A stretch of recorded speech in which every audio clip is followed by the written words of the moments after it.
তুমি কি জানো একটা ছোট মশা তোমার শরীরে কামড় দেয় না? সে আসলে একটা মিনি সার্জারি করে।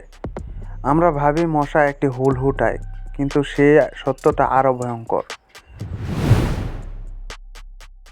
মশার মুখ থাকে না একটা নয় দুইটা নয়, পুরো 6টা সুচ থাকে। ভাবো তুমি ডাক্তারের কাছে গেছো, একজন কাটছে, একজন রক্ত দিচ্ছে, একজন ইঞ্জেকশন দিচ্ছে। ঠিক এমনটাই মশার ক্ষেত্রে। সহজ ব্যাখ্যার উদাহরণ: প্রথমে 2টা সুচ করাতের মতো তোমার ত্বক কেটে ছোট একটি রাস্তা বানায়।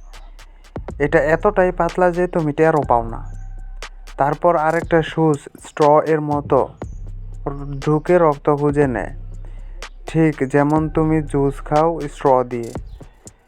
এরপর আসে সবচেয়ে গুরুত্বপূর্ণ বিষয়: মশা তোমার শরীরে একটি ইঞ্জেকশন দেয়, সেটা হচ্ছে লালা।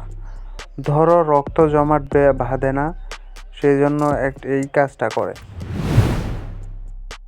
কিন্তু এর সাইড ইফেক্ট হলো চুলকানি আর ফোলা। আরেকটা বিষয় কি জানো? মশা যখন রক্ত খায় তার পেট ফুলে নিজের সাইজের চেয়ে 3 গুণ আকার বড় হয়ে যায়। সবচেয়ে অবাক করার বিষয় হচ্ছে সব মশা কামড়ায় না, শুধু মেয়ে মশা কামড়ায়, কারণ তাদের ডিম পাড়তে প্রোটিন দরকার। আর ছেলে মশা, তারা একদমই শান্ত, ফুলের মধু খায়। এখন বলো তো, তোমার বন্ধুদের মধ্যে কে সবচেয়ে বেশি মশার কামড় খায়? ওকে মেনশন করো আর ভিডিওটা শেয়ার করো, যাতে সবাই এই মিনি সার্জারি সম্পর্কে জানতে পারে। ধন্যবাদ।